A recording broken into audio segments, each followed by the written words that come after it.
Hello Visavadar, કેમ છો બધા? મજામાં જશો ને? ગુડ મોર્નિંગ અને જય માતાજી બધાને. હું છું મિત્તલ.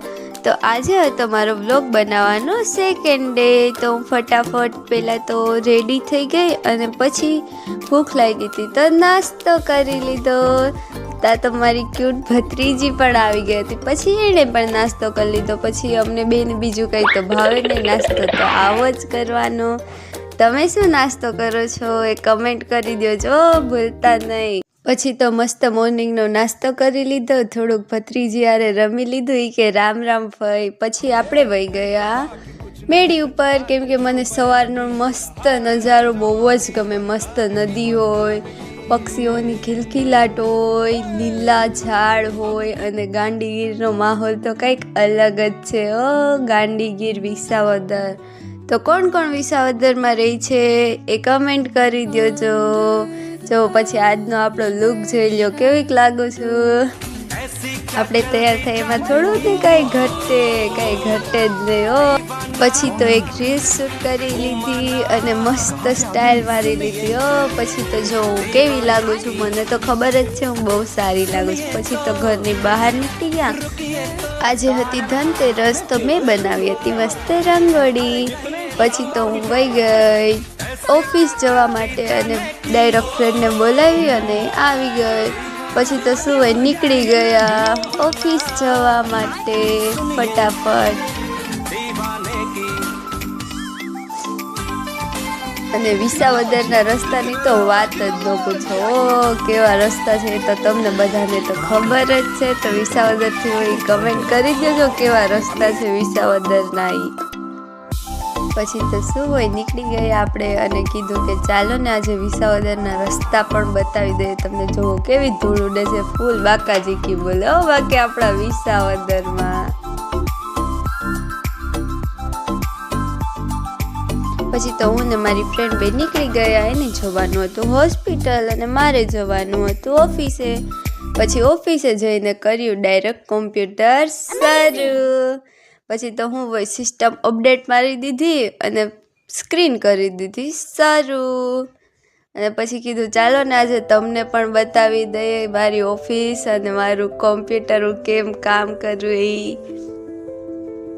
પછી મને છે ને એકને એક વોલપેપર ના ગમે, તો હું છે ને રોજે રોજ વોલપેપર બદલાવતી હોય. તો જોઈ લો આજે મેં છે ને આવું વોલપેપર રાખી દીધું.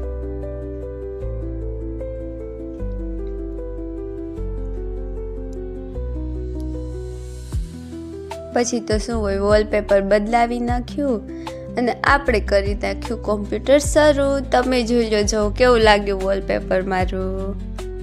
મસ્ત છે ને, મને તો ખબર જ છે. પછી જો આપણે બેસી ગયા ખુરશી ઉપર આપણી અને પછી તો ઉતારી લીધો એક મસ્તનો વિડીયો. અને ક્યારેક ક્યારેક તો રીલ્સ પણ બનાવું અહીંયા બેસીને. તમે કદાચ જોઈ હશે મારી ઇન્સ્ટાગ્રામમાં. અને હજી કોઈ પણ જો મારી ચેનલ ઉપર નવા આવ્યા હોય તો લાઈક, શેર અને સબસ્ક્રાઈબ કરવાનું ભૂલતા નહીં. તો પછી આપણે કોમ્પ્યુટરમાં કીધું કે ચાલો ને આજે કંઈક એડિટ કરીએ. તો મેં લખી નાખી મારી આઈડી. અને તમે કહેજો કે આ શેની આઈડી છે, કમેન્ટમાં કહી દેજો.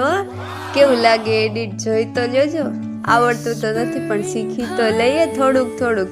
પછી શું હોય, થોડુંક એડિટ કર્યું, ઇફેક્ટ બદલાવ્યા અને પછી બ્લોગમાં લઈ લીધું.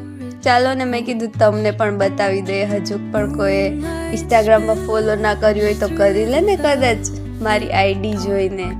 એટલે પછી તમને લોકોને પણ બતાવી દીધું. અને પછી તો કીધું ચાલો ને હું થોડુંક કામ પણ કરી લે. તો પછી મેં કર્યું કામ કરવાનું શરૂ. અને જો આપણી સ્પીડમાં તો કાંઈ ઘટે જ નહીં, ફૂલ બાકાજીકી જોઈ મોજે મોજ. પછી તો ફટાફટ કામ કરવાનું કર્યું શરૂ. હવે કાંઈ બોલવું નથી, પહેલાં કામ કરી લે, બાકી સર આવશે ને તો ખોટા ખીજાશે. ફટાફટ આપણે બેંકનું ફોર્મ ભરી નાખ્યું. તમને તો ખબર જ છે ને હું કેમાં જોબ કરું છું, એટલે એમાં તો કેવું તો ના પડે મારે. પછી તમને ન ખબર હોય તો તમે જાણી લેજો જાતે જ, હું નહીં કહું. પછી તો ફોર્મ ભરી નાખ્યું ફટાફટ, અને આપણે કંઈ વાર લાગે નહીં લખતા, કેમ કે કોલેજની અસાઇનમેન્ટ એવી રીતે મસ્ત લખ્યું હોય ને કે તમે વાત જ ના પૂછો. ડૉક્ટર કરતાંય મસ્ત અક્ષર થાય હો આપણા, કોઈ વાંચીને તો બતાવે.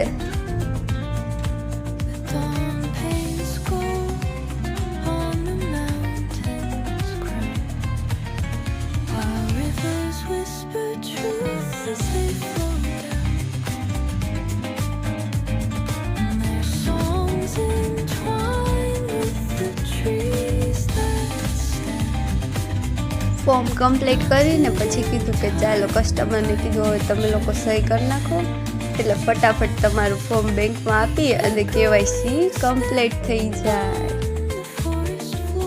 પછી તો શું હોય, આપણે ઉપાડી આવ્યા થોડાક બેંકેથી પૈસા, કેમ કે આજે જવાનું હતું મારે શોપિંગ કરવા, અને મને કપડાનો તો બહુ જ શોખ. એક જોડીએ તો મારે કશું થાય જ નહીં, એટલે મેં લઈ લીધા થોડાક કપડાં. પછી તો શું હોય, પૈસા લઈ લીધા બેંકમાંથી, અને બોનસ પણ આવ્યું હતું, તો આપણી પાસે થઈ ગયા 5-6 હજાર ને એટલાના તો આવી જાય. પછી નીકળી ગયા આપણે ઘરે જવા. ઘરે જઈ અને મારા પપ્પા થાબડી પેંડા લઈ આવ્યા હતા, મને બહુ જ ભાવે. જો તમારે ખાવા હોય ને તો આવજો દિવાળીના પેંડા ખાવા. અને મારા ભાઈને દુકાન છે, તો અમારે તો ઘરનું જ છે, તમારે ખાવા હોય તો આવજો. પછી તો થોડીક વાર ખાઈને પછી સૂઈ ગઈ. પછી ઉઠી અને કીધું ચાલો ને હવે થોડીક વાર રમી લઈએ. પછી મારી ભત્રીજી આવી હતી, તો એની હારે હું રમતી હતી. અને મને નાના છોકરા હારે રમવું બહુ જ ગમે, કેમ કે એટલી ક્યુટ છે ને કે તમને મજા આવે. મને તો બહુ ગમે. પછી શું હોય, અમે બે ફઈ ભત્રીજી રમતા હતા, અને એને જલજીરા ખાવી હતી. તો મેં કીધું મને આપને, તો એ મને આપતી હતી. હાથમાં તો ન ગયું, એટલું તો નીચે પડ્યું, કેમ કે નાની છે ને હજી. પછી મોઢું ધોઈ લીધું, કેમ કે આજે જવું તો મારે શોપિંગ કરવા. પછી કે હાલ ને ભાઈ કે આપણે બે રમીએ, તો પછી અમે બે રમતા હતા. અને ભત્રીજી રમવાની મજા જ આવે હો, જો કેવા અમે બે રમીએ છીએ. પછી કે હા ફઈ એમ રમતી હતી મારી યારે, જો કેવી દાંત કાઢે હે ને ક્યુટી. પછી હું વહી ગઈ મારા મામીના ઘરે એમને બોલાવવા, કેમ કે આજે શોપિંગ કરવા જાઉં હતું ને. પછી એમને બોલાવી લીધા ને એમના ઘરે છે ને મસ્ત ચકલા છે, તો મને બહુ જ ગમે. હું છે ને જ્યારે જાઉં ત્યારે એનો ફોટો પાડું જ. તમને ગમે કે નહીં એ કમેન્ટ કરી દેજો, એટલે મને તો ખબર પડે ગમે છે કે નહીં.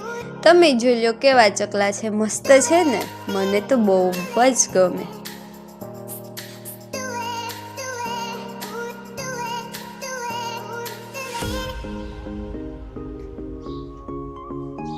જો કેવું મસ્ત ચકલિયું છે, કેટલી ક્યુટ લાગે છે નહીં, એકદમ ઓલી મસ્ત ના હોય એવી.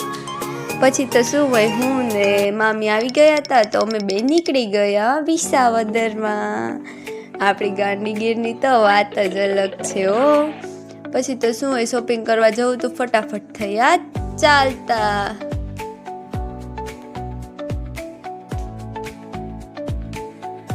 જો તમને બતાવી દો આ રસ્તો. વિસાવદર વાળાને તો ખબર જ હશે ને આ જગ્યા.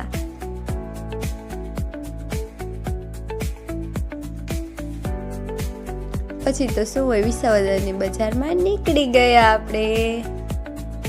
કીધું ચાલો ને આજે તમને બધાને મારું ગામ બતાવી દઉં, ગાંધીગીર. તો આજે આપણે વિસાવદરને લઈ લીધું બ્લોગમાં. પછી આપણે ડાયરેક્ટ વહી ગયા એક દુકાનમાં કપડાં લેવા. તે હમણાં નવી જ ખુલ્લી છે ક્વીન ફેશન હબ, અને મને ત્યાંનું કલેક્શન બહુ જ ગમ્યું. પછી મેં તો લઈ લીધા 3-4 જોડી કપડાં. અને તમારે પણ હજી દિવાળીની શોપિંગ બાકી હોય ને તો ત્યાં જઈને લઈ આવજો, કેમ કે ત્યાંનું કલેક્શન બહુ જ મસ્ત છે. પછી ત્યાંથી લઈ કપડાં અને અમે પાછા નીકળી ગયા સાડી લેવા, કેમ કે મમ્મી માટે સાડી લેવી હતી ને. તો પછી થોડી ઘણી સાડીઓ જોઈ લીધી. પછી એમાંથી 2-3 સાડી મને બહુ ગમી, તો મેં મમ્મી માટે સાડી લઈ લીધી.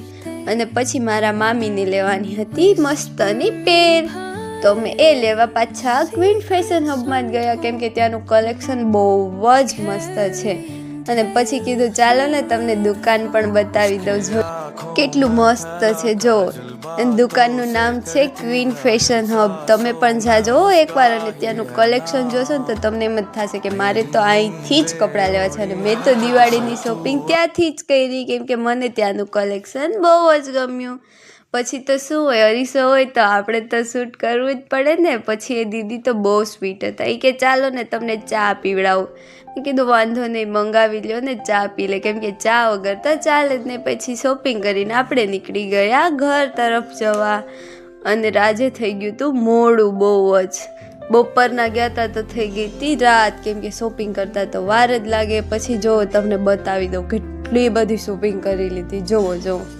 પછી તો શું હોય, ઘરે પહોંચી ગયા, નાઇટ ડ્રેસ પહેરી લીધો અને પછી કીધું ચાલો ને થોડુંક કામ પણ કરી લે, કેમ કે દિવાળીની સફાઈ ચાલતી હતી તો થોડુંક કામ પણ બાકી હતું. તો મને કીધું કે તું શોકેસ ગોઠવી દે. તો મેં કીધું વાંધો નહીં, ચાલો ને સાફ કરીને મસ્ત રીતે ગોઠવી દઈએ બધી વસ્તુ. પછી જો આ મારું પૈસાનું ઘર છે. ઓ કોઈ લઈ જતા નહીં હો ને. એમાં છે મારા ઝાઝા બધા પૈસા, કોઈને કહેતા નહીં હો. પછી જો આપણે કરી દીધું કામ શરૂ. ધીમે ધીમે કરીને બધું સાફ કરીને મૂકવા માંડ્યા.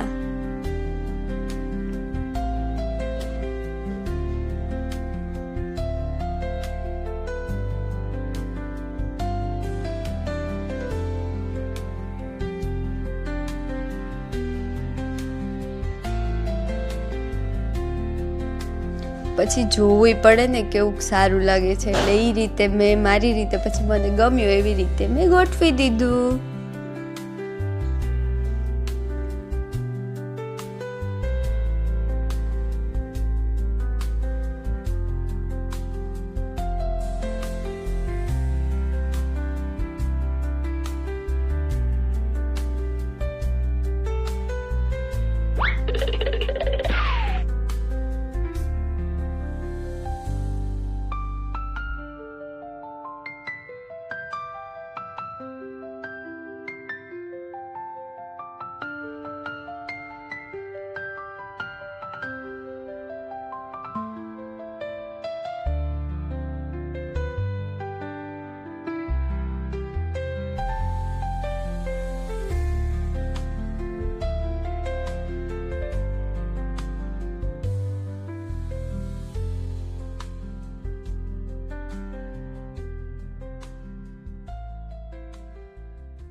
જો પછી આ ફાઇનલ લુક જોઈ લો, કેવું લાગ્યું તમને? ના છે મારો કાનુડો. પછી તો શું હોય, કીધું આજે મહેંદી કરી લે. પછી મહેંદીનો કોન લીધો હાથમાં અને કર્યું મહેંદી મૂકવાનું શરૂ. બહુ તો વાર નહોતી લઈ ગઈ, ખાલી 1-2 કલાક જ થઈ. ચાલો પછી તમને બતાવી દો મારું મહેંદીનું ફાઇનલ લુક. અને આજે હતો મારો બ્લોગ બનાવવાનો સેકન્ડ ડે. તો પછી બ્લોગ બની ગયો હતો મારો. અને આજે ધનતેરસ હતી તો પપ્પાએ મને સોનાની ને ચાંદીની વસ્તુ લઈ દીધી હતી. સારું ચાલો મળીએ બીજા બ્લોગમાં.